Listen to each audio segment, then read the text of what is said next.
You're listening to the One-on-One Football Podcast, the number one podcast for Aussie Rules training, coaching and development tips.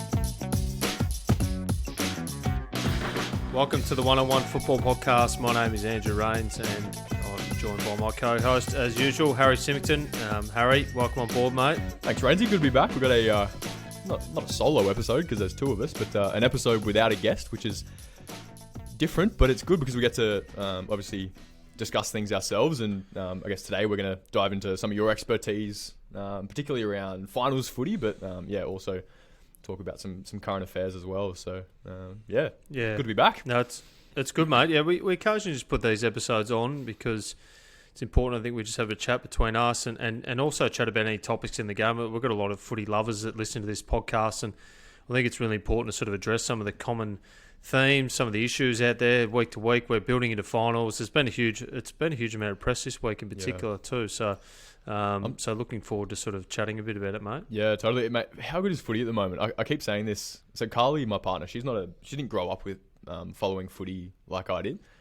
But every time I'm watching a game of footy and she'll walk past, the game's close, and she'll even a non-footy fan is getting so excited by close games and close finishes, and you don't have to know the game inside out to be entertained by it at the moment. And I think it's in a really good place. You hear people, I think David King this morning was talking about how the rule changes and everything, the footy's not in a good place because of that. But the actual quality of the game is unreal at the moment. And it's turning me back into a footy nuffy, Rainsy. Well, it is a bit too. I agree. I went to the Gold Coast Richmond game a couple of weeks ago. Obviously, footy in both camps there. But it was a sensational game, and obviously the kick after the siren was actually more than a few weeks ago now. The season's just gone so quickly, and then so many close encounters, so many games. It seems to be that twilight Saturday night game too, always, or Saturday twilight games, the close ones by a goal or a point or whatever it is. And obviously Collingwood's appetite to always want to take it to the end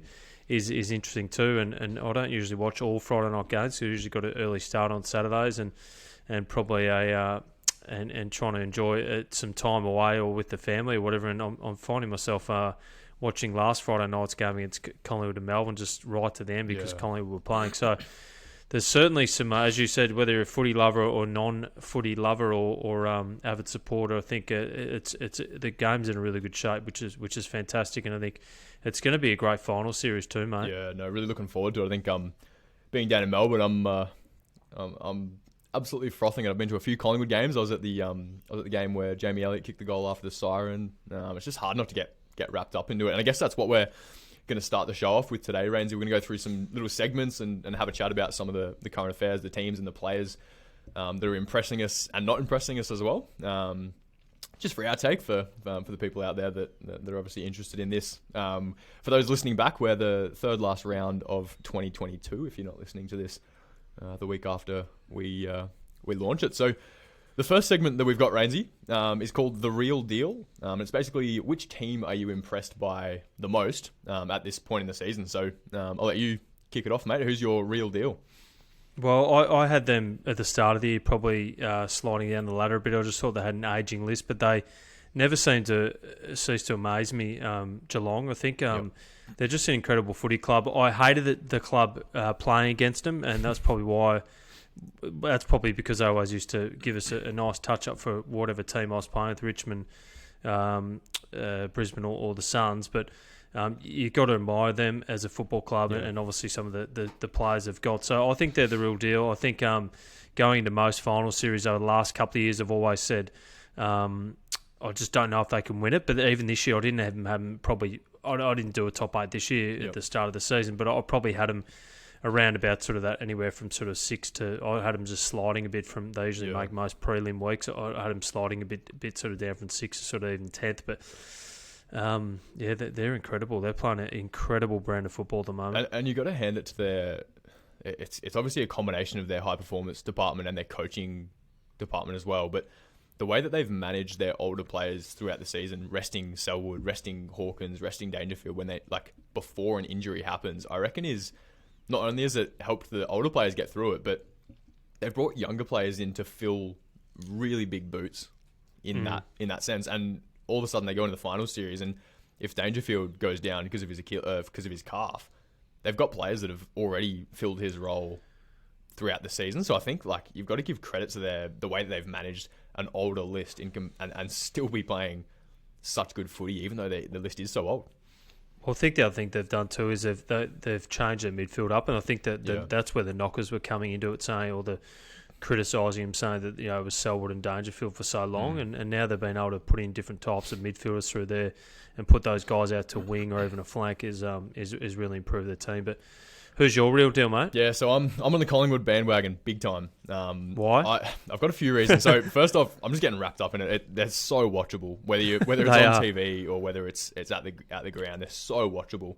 They have a real appetite for the contest. They're a young list, but they're playing with the confidence of a Geelong's experience.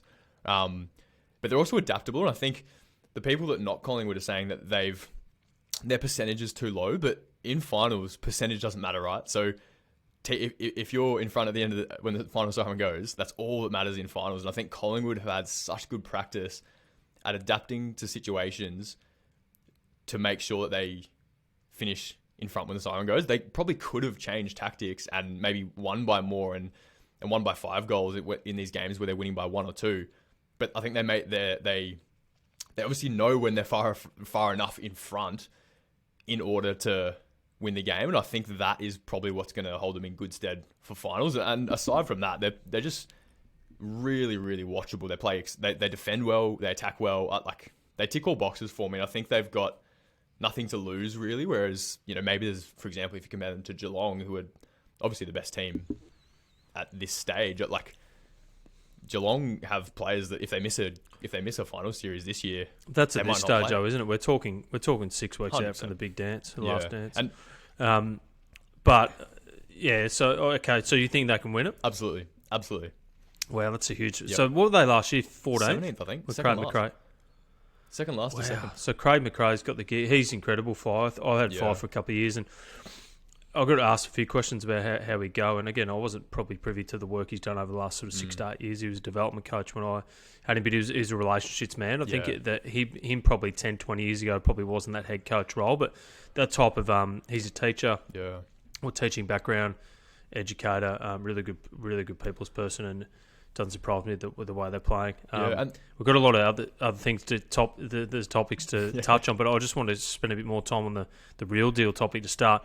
Collingwood, just on Collingwood. So the flip side to your positive about they know when they're in that situation they can win. Yep. So they get to finals and it's close games, and you think they can win it. Yep. From sort of tight games, tight situations. My sort of criticism on that, or the flip side is maybe they've had too many tight contests. Yeah. Will they get fatigue going into finals?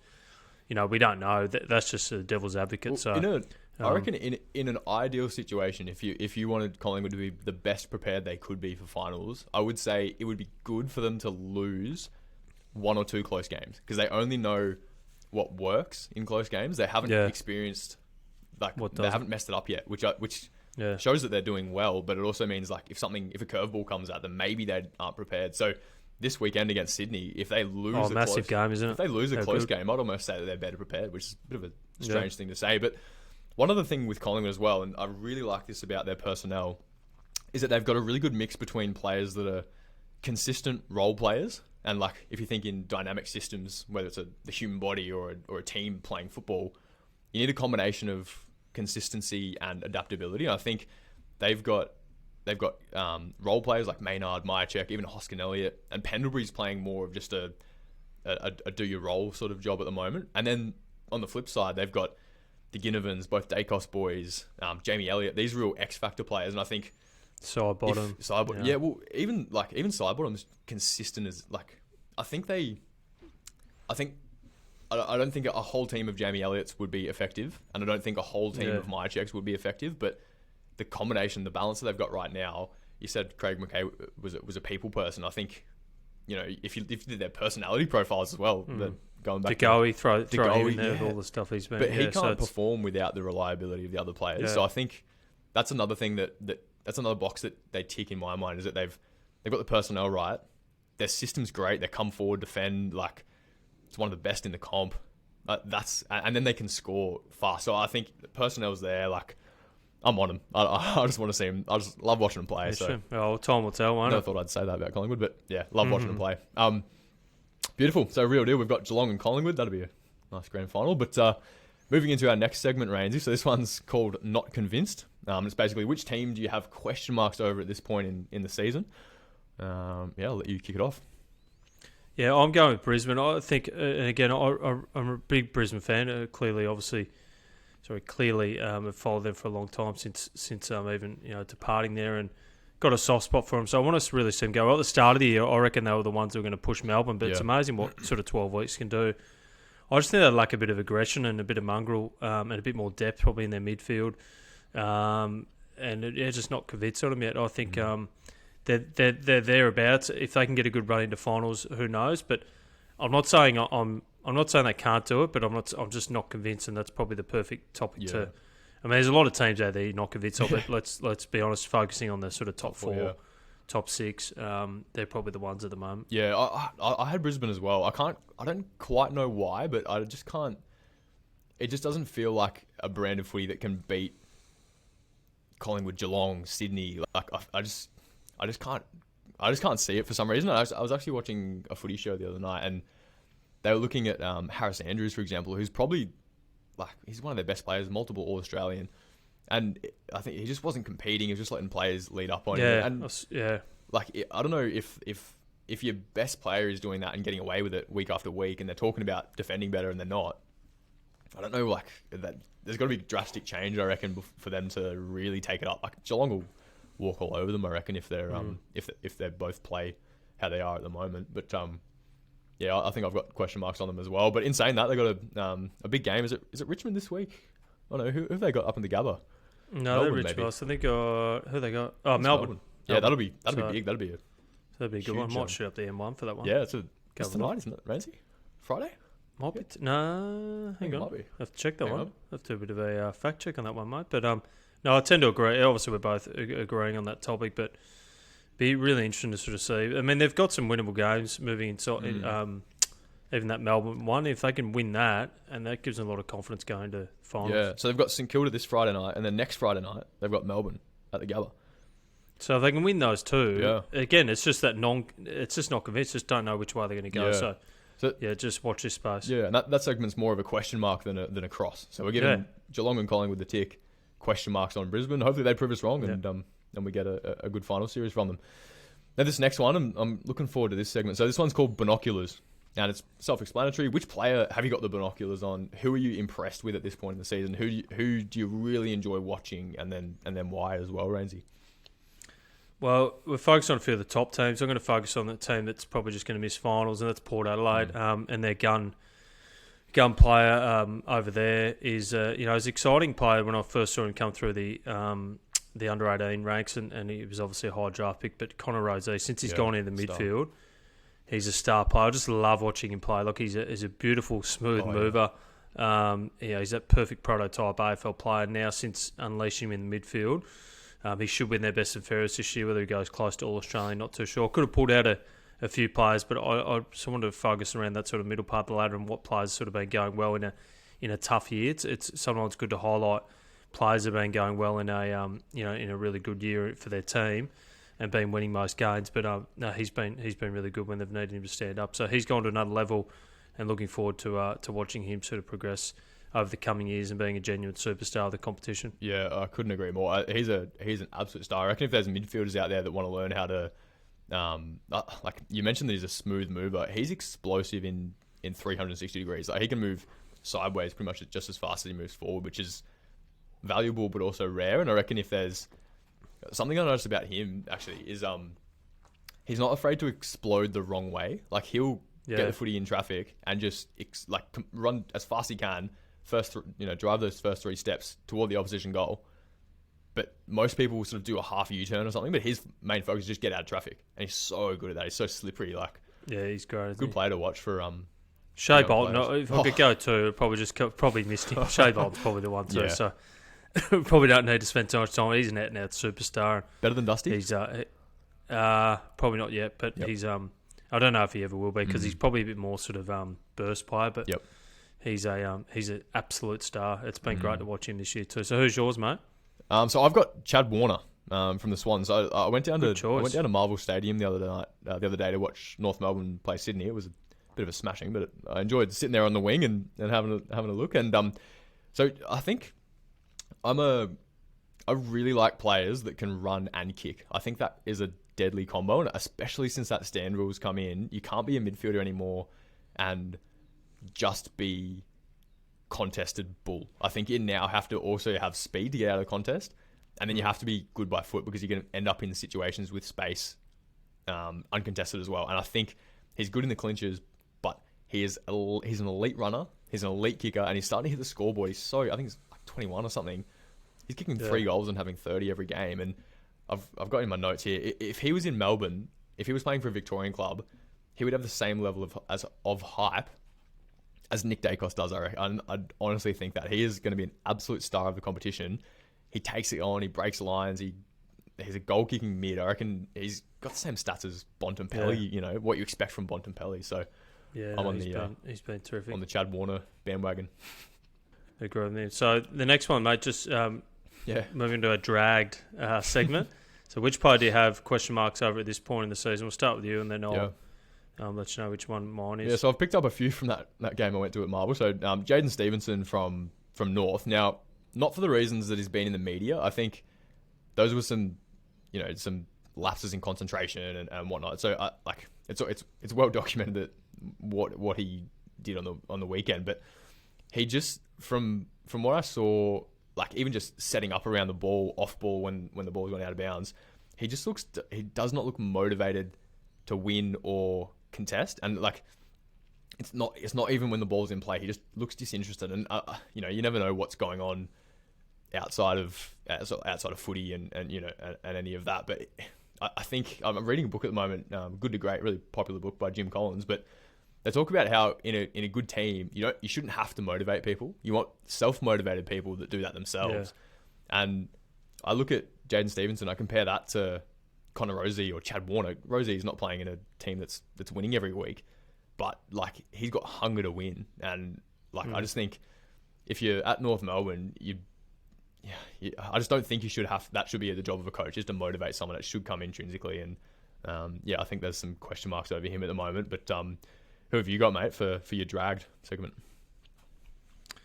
Well, I thought about this one sort of long and hard, and I just think it's back to Steven. So I think like the North Melbourne piece are when you're playing in a pretty ordinary outfit, sometimes it is hard. So did you like? But there were other players like you look at what even Jason Horn, right? He's not winning games. He's not happy. No, but he's competing like crazy. Like he'll just attack a ball with. Like he just looks like he cares, even though it's disappointed and it's hard and it's not working well. Yeah, it looks like he cares. Yeah. Whereas, and every Collingwood player, look at Braden Maynard. He's the best example of someone who just cares. Like you don't, Flystory wouldn't have to motivate Braden Maynard at all. No, and I think that's key. Like I think that's key. Yeah, if someone's lucky to motivate, it's just a hard one. It's good call. And another team that's down the bottom, easy to highlight, and he has been highlighted a fair bit as a former teammate of mine, Elliot Yeo. I just think I've got him in the drag section. A star player, supremely talented. I really do hope he can get back to his best form. He's had some injuries, but I question, again, it's easy to point the finger. I question whether he's been professional enough. Again, it's easy. Someone picked on his weight the other day. Maybe that's sort of why his build is. Obviously a bit bigger boy, but whether he's fit enough, whether he's been taken serious enough, I'm not too sure. So he'd be just more of a question mark of where his future is in terms of, no doubt he'll continue to play over the next couple of years, but it's probably a bit of a line in the sand, or also a bit of a crossroads for him, even after 2 BNFs in a premiership year and an All-Australian that thinks over the last 2 or 3 years hasn't played much football. Yeah, he's probably got more pressure on him, doesn't he, to perform when he's a senior player with that CV. It's an interesting one. Were those comments at West Coast as a whole, the overweight comments? A few of them. They had Nick Nat-Nui in one of them, and again, he's a bigger boy too. But a few question marks over their condition and where they're at. So really interesting West Coast move forward. It's probably a whole other topic, but where their list is at. Yeah, so, I hope they can bounce back. It'd be good to see Josh Kennedy in a coaching role or something, I reckon, now that he's retired. Yeah. He seems to be the heart and soul of that footy club. So absolutely that'll be good to see. So our next segment, this one's called Left Field. So it can be a prediction, an opinion, basically anything that is a little left field, something that isn't, pumping up the Collingwood Magpies, which I've already done. So, have you got a left field prediction or opinion, Ramsey? Yeah, so my left field one, mate, would be being a bit sort of Queensland bias up here. I think there'll be a premiership out of Queensland of the two clubs here in the next 3 years. Okay. Any prediction on which team Well, it'll I think the Lions are, again, we just discussed them around that non-convince. If they can just top up with maybe another gun mid, where they need another key forward, a key defender, or another star, another maybe A grader in their team with maybe Zorko getting a bit older, I think they can push. And then the Suns list, and a lot of people, if you look at them, I know it's draft picks still, and Geelong and clubs I could argue differently, they don't have the draft picks, they just tend to trade really well and attract players. I think if the Suns can attract a few more players from down south, a few more maybe a bit of experience, get these some of these sort of first round draft picks to a level they're 23, 24, they could be anything. Look, there's some incredible talent there. So, and they could just bob up, and it all could happen. So I'm just going with a bit of a left field one there. Yeah, that leads in really nicely as well, because my left field one is that Gold Coast are just as good, if not better, than Collingwood and Sydney. Now I know it's a big call, but they've all three of those clubs have young lists. The only difference I see between Gold Coast and the other two is that the Gold Coast have a injury list that is preventing their young players from, or their key players from, building consistency in the AFL in the same system. I look at Collingwood, next to no injuries. Sydney, next to no injuries. Is that right? Have you looked into that a bit? Is it they just lower injuries? Yeah, so wow. And Sydney are one of the highest, one of the lowest injury rates at the moment, and they're young, they're fast, they're you could argue that if the Suns had all these, so if you had Lockie Weller, and not everyone's going to get the whole team, so you look at that, but if they had a similar sort of run as, what you're saying is correct, Sydney and Collingwood, they've got Weller, King's missed the whole season, Budrick, Powell. Yeah, King. So there's some pretty good players there, and they're young and exciting, and actually all of them have got speed and athleticism, so... Yeah, and again, they only just went down to Collingwood at home. I get that. They pushed Melbourne up here. They've beaten Richmond. I think they beat Sydney at the start of the year. So they're not far off. They've just got to get to maybe top that with some top end talent. And as you said, maybe that's a trick. Maybe it's their injury list. And I reckon if they can get that right, that's probably been. I mean, in the past, there's been multiple reasons why they haven't made it. Like there's been leadership issues, whatnot. I think they've nailed it with Dewey. I think he's going to take them somewhere. I think Tuke Miller's stepped up, and now he's this beacon of hope almost, that we've got this player that's been with us from the start, hasn't gone back to Victoria. He's now one of the best in the competition. Yeah.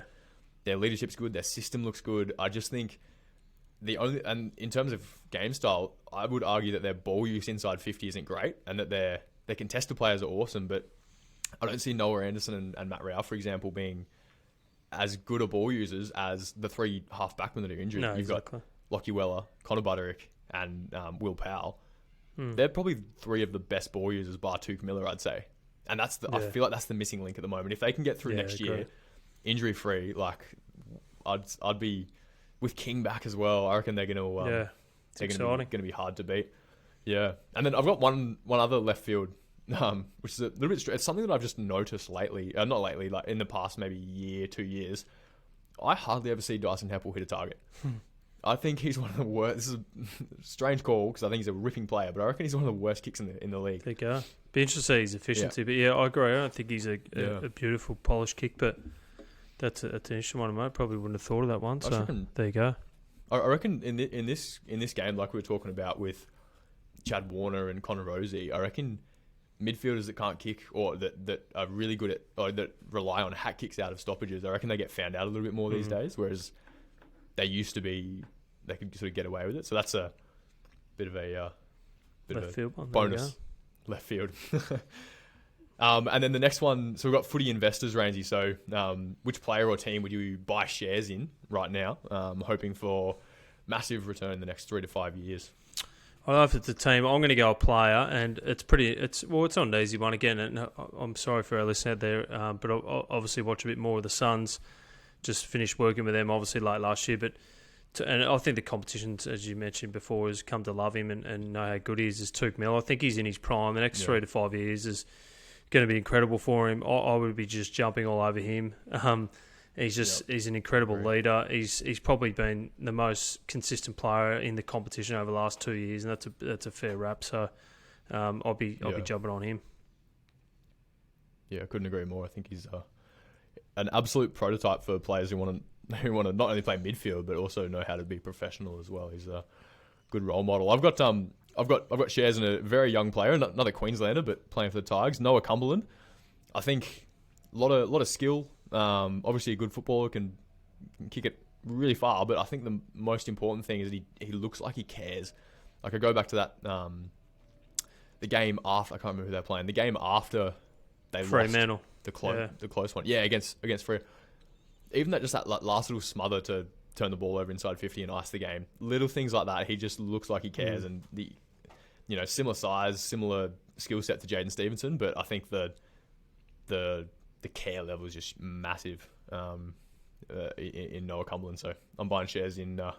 Young Noah, he's done well. He's done well from a young boy from Queensland, so he's going really well at the moment. It's good to see. Yeah, for sure. And then so the next one, mate, the tribunal, the Paddy Cripps decision.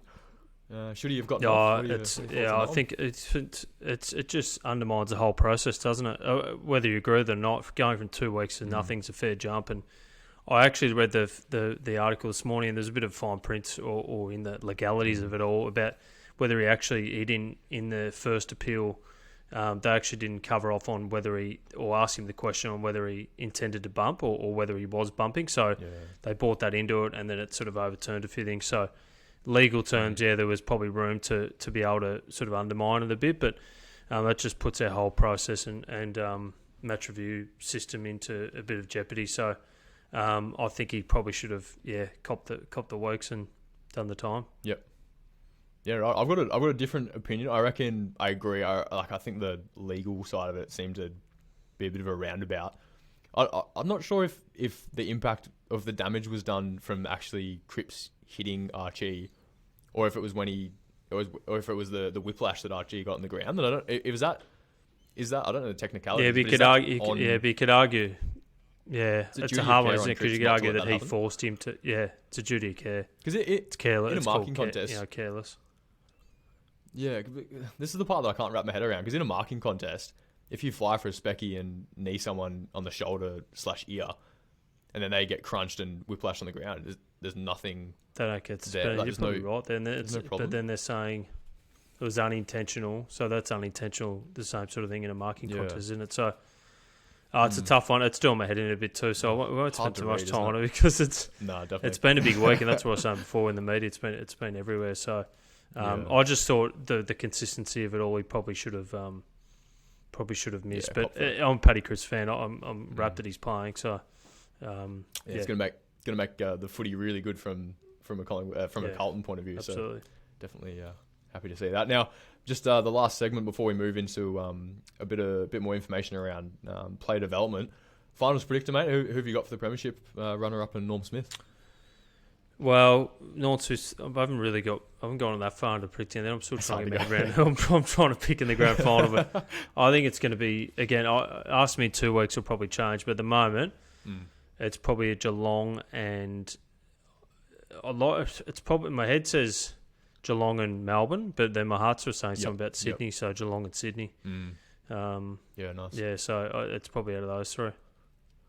Yeah, I've gone with my heart. I want Sydney Collingwood just because I reckon it'll be an unbelievable game. I reckon that'd be champagne football. Whose quote is that? Well, it's on this weekend, so yeah, we'll get a good taste for it. Exactly. But beautiful. So that's our little current affairs segment. So a few in there. Who knows? Hopefully Brisbane prove us wrong, and Jaden Stevenson, I don't know, kicks 30 goals next year. But there we go. So Rainsy, you want to move into some advice for young footballers and young coaches as well. But at this point of year, for the boys anyway, we're coming to you're either playing finals or you're not. And there's, I guess, pros and cons. Obviously, everyone wants to be playing finals, but we'll dive into some of the opportunities that open up if you're not playing finals as well. But for the teams that are playing in finals, mate, what are your thoughts on soaking it all up and just enjoying the ride of playing in a big game versus just treat it like another normal game? Do you sort of have a preference on approach for that?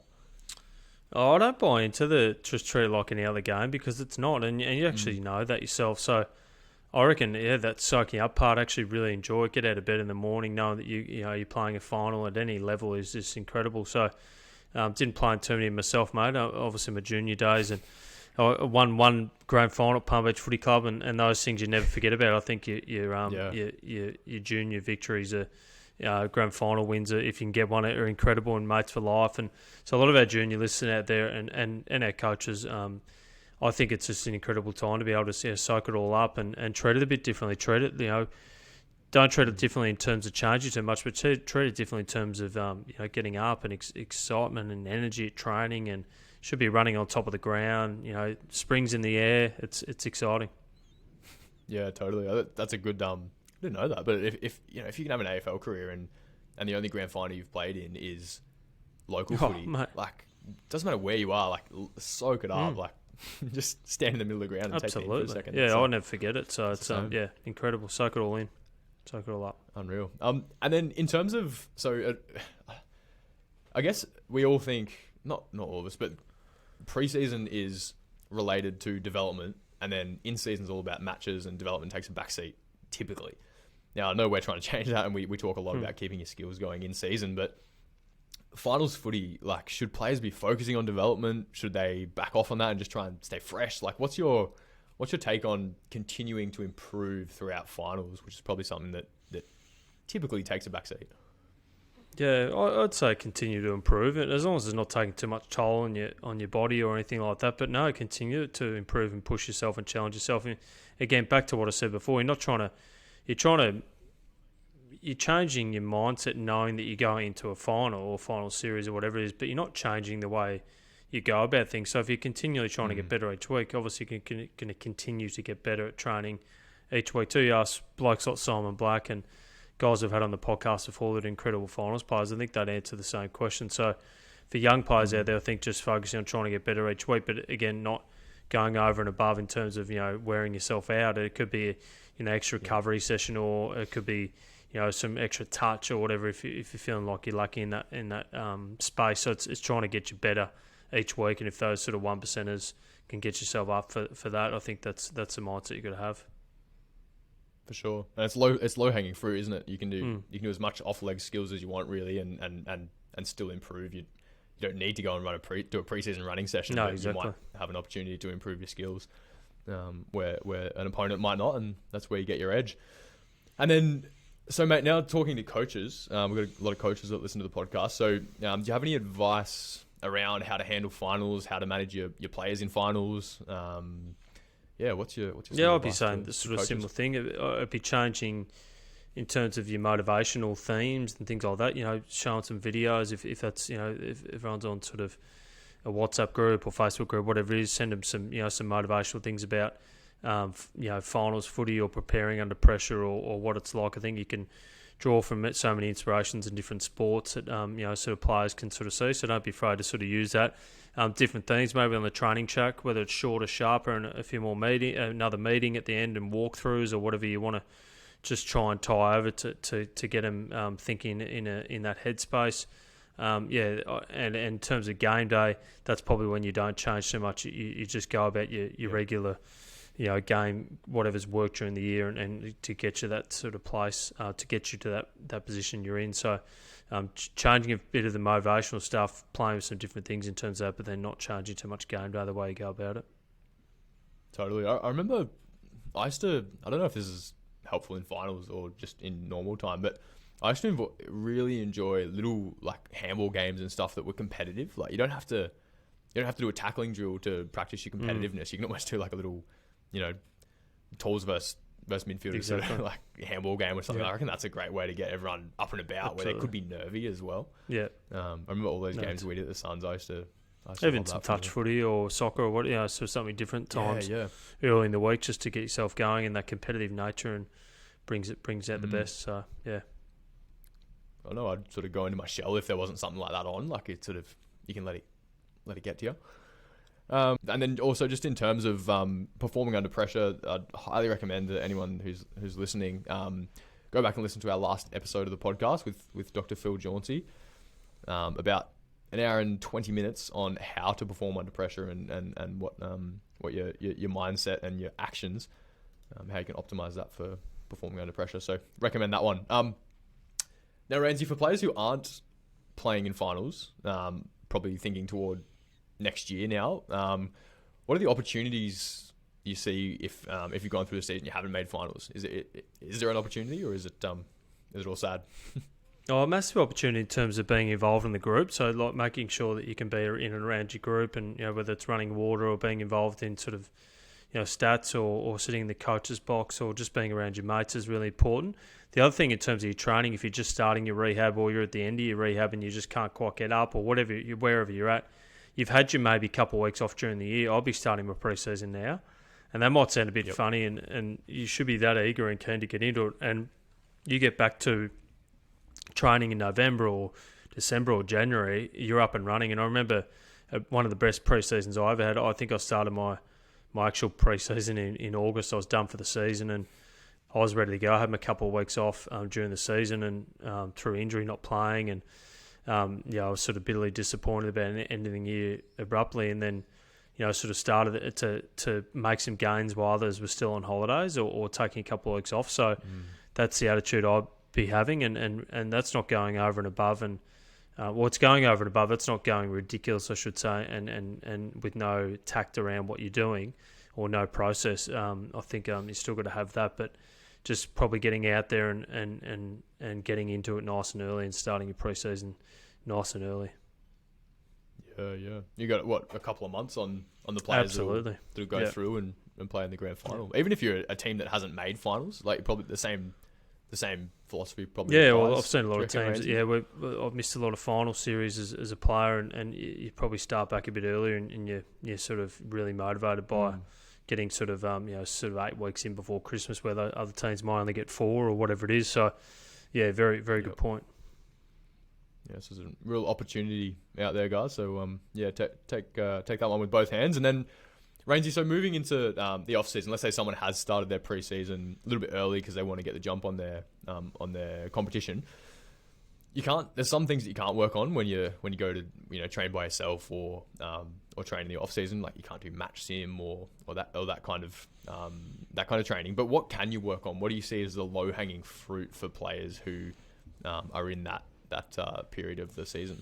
Well, it's all about where you want to sort of bridge your gap. Where if you're behind in fitness, it's some running or some off legs exercises, some cross training, whatever it is, to sort of help your endurance stuff. If it's your kicking, then it's getting out early into the pre-season or off season, doing some kicking stuff and just really looking to improve and sort of gain that difference between what you were doing last year and the year moving forward, and trying to bridge that gap a bit, and obviously too on your opposition. So, focusing on 2 or 3 main things that you really want to focus on and get better would be the areas that you really start early and get into.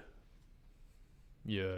It's going to depend, obviously, like you said, on what that individual needs to work on. And I want to go a little bit deeper on that. So, based on in your experience in the AFL, how did the review process go? So, did you sit down with a coach, or when you were a junior, would you sit down with your parents? And obviously your dad knows footy inside out as well. Like, who can these players go to for feedback if they're unsure on what they should build their off-season around? Forget about the junior days a bit, but it's a long time ago now, and it was probably less professional back then in terms of, there were no academies, there was no, obviously, as you said, I had my father to sort of guide me through a lot. But I remember sort of having some sort of goals and doing a sort of a goal sheet up, and I think that used to come around the end of the season. Yep. So the areas to work on, so focusing on that, but then some descriptors under that to go how I actually get better and some actionable items. But in the AFL, they have you'll have a exit meeting, they call exit meeting day, and they run from your sort of your break up Mad Monday type of setup to after that day you get back in the club on the Tuesday or Wednesday pretty tired, and you go through a series of exit meetings. So you'd have in different departments. So you'd have your physical one with your high performance manager. So you talk about your skin folds or back then they were skin folds. Your 3 or 2K time that you were, expected to come back in, and then your running program and your weights program, and it'd be all in all in one sort of book. You'd love it, Harry. It'd all be planned out, and you'd get a perfect, little Bible done up, and then, it was, and then you'd have your review and your stats of your footy. So then you go into your actual footy meeting and meet with your head coach and your line coach and go through how they saw your year and where you're sort of at. So daunting for a few people where if you didn't have a great year or you're out of contract or whatever. But if you had obviously a really good year, it was full of praise and the expectations moving forward. So that was really good to sort of get some insights on a bit more of a breakdown of your year. They used to go through sort of where you could get better and in certain parts of your game. So no, just too dissimilar to sort of what we've done in the junior stuff in the academies and that moving forward, a bit like an IDP, an individual development plan for yourself moving forward. So that was the sort of the main thing. And then you're off on your break, and as a full-time professional, obviously you need that time off, but you carry a little Bible around in the off-season and keep that with you and follow it to a T. Yeah, awesome. And we might we're currently working on an IDP plan, Rainsy, that we might release to our Footy IQ members either before or shortly after this podcast episode comes out.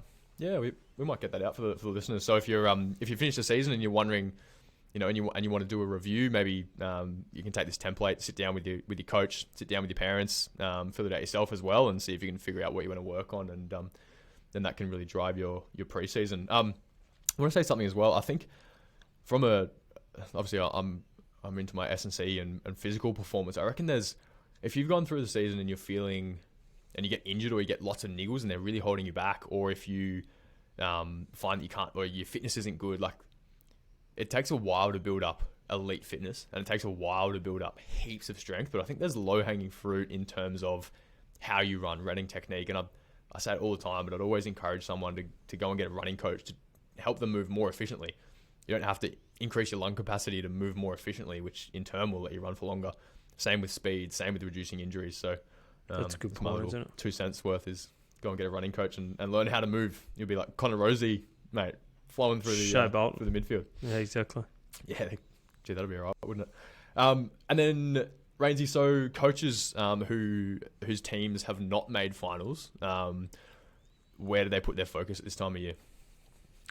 You'd be moving on to next year and how you plug your holes and where you can get better, and identifying what you're doing well, but also to how do you actually get better? Do you go and get more coaches? Do you go get, it's a bit harder at local junior football, sort of what players, and it's a fine balance between participation and competitiveness at that level. But if you sort of in those talent spaces or pushing up towards sort of second tier competition, then that's the sort of stuff you got to look at as coaches. How do you get better? I know we've probably got a few coaches out there that run the whole footy department in country or regional areas, or even sort of second state league competitions. The coaches do a lot of, from footy managing to list management to coaching. So no doubt they're getting on the front foot nice and early to make certain phone calls to players to try and get them to the footy club. So identifying what you need in terms of, is a small forward, a ruckman, another on ball, or whatever it is, identifying that nice and early and getting on the front foot and actioning it.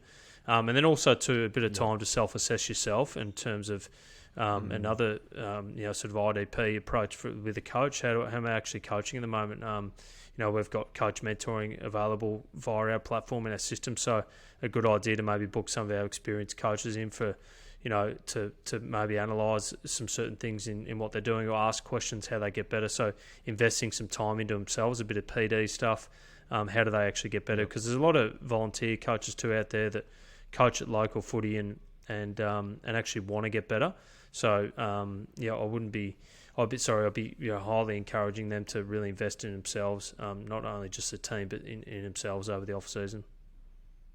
Oh, that's awesome. We'll put the link to the coach mentoring in the show notes as well, guys. So if you're a young coach or a developing coach out there, check that out. They'll be down in the show notes. And now, Rainsy, moving into our online programs. So we've got a few on the platform already for our Footy IQ members, but we're releasing some more soon, which will be just in time for the off-season, pre-season.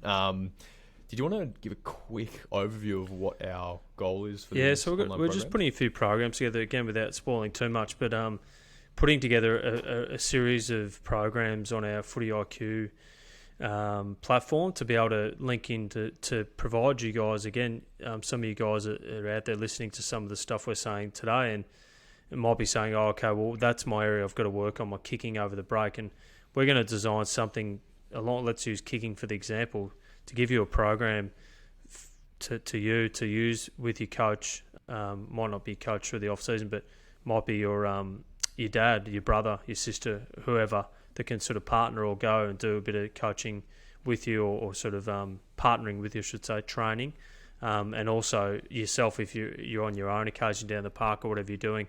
So designed to be able to help you get better in that certain area and break down the skill element to what's required to be able to get better in that sort of specific area. So again, you might have highlighted kicking, but you go down the park and you've got no real guidance with you, and you go, yeah, I'm just going to aim at the goalpost, or I'm just going to aim at the tree, or aim at the fence, or whatever, or kick the ball up to myself. You've actually got no real method or structure around how you're actually doing it. So our goal is to try and educate you around that, to give you the resources to be able to get better in the off season, because as you said, is a lot of partner time or small group time with your mates or with mum and dad or on your own. So giving you a bit of guidance in that area. And yeah, again, without spoiling too much, not just about kicking, be a few other areas involved in that. So did I miss much there? We'd love to get some suggestions too, guys. So if you wanted to email in at podcast@oneonOnefootball.com.au, we'd love to know what sort of areas we can sort of focus on when we're developing these programs for you in the off-season, pre-season. Yeah, and it probably accidentally, but that ties the whole conversation together really well, because it's all about actions, isn't it, Rainsy? When you fill out your IDP plan or the Bible from that last season, it's all good and well to write stuff down and then forget about it. But you've got to translate those development areas into actions that actually help you come back in a better position. So, like you mentioned, that's the goal of these online programs, so that hopefully you can put some positive action in place, as we spoke about last week. Now, Rainsy, the last one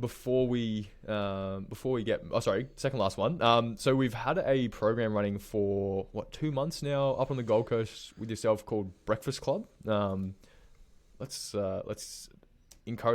explain to the listeners what that one is. Yeah, it's been a bit unofficial. I don't think you've posted on our socials. Our marketing team hasn't posted much on there at all, because it's been a bit of a pilot program. Both you and I, myself and you, Harry, we sat down a couple of months ago and we said, well, how do we cater to a market that might not be able to do one-on-ones regularly? How do we get also to a bit of camaraderie in some group training sessions, but how do we give some structure? And then also, how do we actually provide people with ongoing sessions that if they can't get to a Monday one, they can get the Tuesday one, and flexibility in their program, and as you put it, building their own program. So we've designed a program. We launched at my junior local football club as a kid, Palm Beach Currumbin. We've got a great affiliation on the Gold Coast around the corner from mine, so we've started nice and local for me, and we're looking to build on this because we think it's a really good model. We've had huge success with the junior footballers down there at sort of most ages, from sort of 8 years of age to all the way up to 16. And they're just classes highlighting a certain topic, or a skill content. So Monday mornings might be kicking club, Wednesday mornings might be handball club, and then we might finish off what we call pre-game primer, or even a captain's run that on a Friday before a main game. And obviously these will change throughout the season, but or off-season, pre-season, or during the season. So we launched that 2 months ago now, and it's had huge success, and we're looking to add more classes. So it's a weekly subscription and membership where you just sign on and pay for your membership, and then you can pick and choose what your class. So similar to a sort of a gym membership, would you say, Harry? Yeah, definitely. I think it's aimed. I guess we're trying to assist people that are really motivated, that might want to do a session every morning or 3 times a week to improve some part of their game, but then they don't have a time and a place to rock up to. And if they rock up half an hour, they get away with it. Like we know how important that time and place and the consistency of it is. So I guess that's what you're providing up on the Goldie, Rainsy. It's all these young players who are motivated to get better can rock up at a specific time, a specific place, and the program is run by expert coaches like yourself. So you know that you're laying bricks, if you like to use the analogy of small bricks every day, build a big wall versus trying to do it all in one session. So, the Brekkie Club will start to provide more information on that on the socials as well. So make sure you're following us on Facebook, Instagram, and TikTok now as well, Ramsey. We're starting to keep up to date with all the cool kids. And then, mate, so last one is the Footy IQ membership. So we've got some recent content that's gone up. We'll just go through a couple of them. So we had a key moments video that you did. So you were analysing the Geelong versus Bulldogs game. And I think that we were talking about Geelong earlier in the podcast, but that video, I think it was about 12 minutes long, really dug into why Geelong are performing so well. Like, what were some of the key points from that one? Well, just their ball movement has changed so much from last year, and it was well documented around that, how they had to sort of move the ball a bit quicker and a bit more direct, and geez, they've done that in spades, and it helps having, sort of Jeremy Cameron and Tom Hawkins as your two main sort of twin towers, as we call them, up forward to be able to kick to, but their ball movement in terms of being able to change lanes, and what I talk about changing lanes is shifting the defence. So they shift the defence really well. They change. They're not one-dimensional, and they go nice and quick, and they just play on or open up that inside 45 kick. And that angle might only be a slight change in the lane. When I say change lanes, if you were to draw up a football field in lanes, okay, it might be 10 metres wide, 15 metres wide, just shifting a little lane left and right each time you move your way up the ground can shift and change the defence, and it's being really unpredictable to the opposition. So they do that really well, and I've highlighted that in some key moments in their clash against the Bulldogs. And I think they piled on. The Bulldogs were in front by a goal or maybe 9 points at halftime, and they piled on sort of 7 to maybe 8 unanswered goals. So playing some really good football. Yeah, that's probably one of my favourite ones, to be honest, on the key moments. So highly recommend to go and check that one out. And you'll learn lots more about changing lanes. And then, Rainsy, we've got a couple of tips and tricks videos, both around marking, so protecting the drop zone, and then another one around shifting your opponent as well. Yeah, so the protecting the drop zone's really important in terms of being able to identify where the space is on your opponent, and knowing where your opponent is and where the ball's going to. So that's a really good one. There's 3 ways to be able to do that, and in these little series of tips and tricks, we go 3 or 4 ways of being able to do something, and I think that's a really nice, thorough, concise way to be able to go, okay, well, here's how to learn a skill. Here's 3 or 4 ways to try and master, and we're filming that with our video content on our membership and our Footy IQ membership, so it's really good. And the 4 ways to shift your opponent, whether it's sort of under the arm, I like to call it, where Source Merit gave us moving insight into that a few weeks ago as a key defender, getting under low and under the armpit and pushing that player away. So some little tips there to anchor down or shift your opponent in a contest. So some incredible insights from obviously some experienced players and some knowledge that I've gained over my time to be able to implement that in the little video series. So it's pretty cool stuff there, mate. Yeah, I really liked them as well. I thought, I think the best part of those, I think if you, for example, only have one way that you get off your opponent, if you always just rely on a strike and release or whatever it is, push in the chest. If that's the only trick that you have, then players will pick onto that pretty quickly, and you're left with nothing. So I think, and you explain in the videos different situations. This is the technique, but this is when I might use it as well.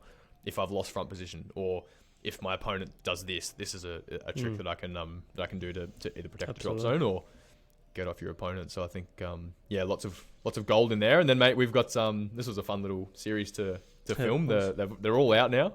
The Partner Touch series. Take us through some of those. Well, just a couple of little different touch things, and there's more probably to come. There's so many little things you pick up on your journey doing touch. Harry, you've done a fair bit of touch in your time being in the rehab group, mate. You're always. I think if you've been injured, if you've had injuries, and I have too. Don't worry about that. Done a lot of touch. So we've put like little drills, like a 3-ball juggle. Give the colour as one of them, where you identify a colour of a footy. It's a bit hard to explain verbally, but you've got to be able to identify from your partner or the coach that's feeding you the ball what ball you've got to give back. We've got 2 different coloured footballs. and then some sort of single hand takes, so sort of one hand and then feed with the other, and the good old tram tracks race. So some awesome little partner touch drills, and they might come in really handy over the off season. I think when you're down at the park, and doing some extras, being able to provide you guys with some footballers, the footballers out there with some little drills like this that gives you a bit of inspiration, and you're just only going to get better. Yeah, totally. I mean, that's five drills, little partner touch series. You'll find them in the drills library of the Footy IQ membership, amongst obviously drills on loads more drills on other topics as well. But yeah, great way to get started if you're in that category that we're talking about before about not playing finals. You've got a dad or a brother or a sister that head down to the park, and you can watch these videos on your phone from the membership, and yeah, have a crack at them, and let us know how you go. Rainsy, that brings us to the end of the episode. I just want to jump in quickly and say a big congrats to a young footballer that I've known for a few years now. His name is Blake Drury. Came to me a couple of years ago for some private coaching. Has been training with him one-on-one for a while now, and reminds me a bit of Tuke Miller actually with his professionalism. I think he was 15 when he came to me, and one of the hardest workers you'll ever see. So he's just been invited to the national draft. And he's also playing the APS Grand Final tomorrow for Caulfield Grammar. So just want to say a quick shout out to Blake. He's someone that's identified his room for improvements and then gone out and really seeked a way to improve that. And I think that's going to hold him in good stead moving forward as well. So that's a great story, isn't it? Yeah, that's unreal. Well done, young fella. I think those little things that come along the way. I think a lot of hard work and dedication by sort of going out and seeking some private coaching, getting better, is starting to reap the rewards. So well done. And do you find Ramsey? He's probably someone that takes control of his own career. His parents are super supportive, but he's always, from the very first session, he was the one that organised it. He's the one that reached out. I think that's something that you used to preach to us back in the academy was, do the organising yourself. You really start to figure out who are the self-motivated people. It's your career. Yeah, I think you've got to be self-motivated. And even if you do get to an elite level and you're not a self-motivated, you won't find yourself there for very long. You've got to be that way inclined. And I think those ones are so coachable too, those players you get. So it's very true, being that self-motivator and taking your career into your own hands. Because it's yours at the end of the day, really, isn't it? So I think that's a really important message. Fantastic. Alrighty. Well, that brings us to the end of the episode, guys. Thanks for sticking around and tuning in. Hopefully you got something out of today's episode. Rainsy, any last words? No, not really. We're trying to line up a few more guests moving forward. So I've got some pretty good guests. They're going to join us throughout our podcast episodes and series moving forward. So really excited and looking forward to the finals, mate. So bring it on. Yeah, go the Pies. Thanks for listening, guys. We'll see you next episode. Thanks for listening to the One-on-One Football Podcast. If you got something out of today's episode, we'd love it if you could leave us a review on Spotify, Apple Music, or wherever you get your podcasts. If you want to stay updated on special guests, new episodes, and more, please subscribe to the show on your chosen platform. And finally, if you have any questions for Rainsy or myself, or you want to get a particular guest on the show, please reach out. Our email address is podcast@oneonOnefootball.com.au. Thanks, guys. We'll see you for the next episode.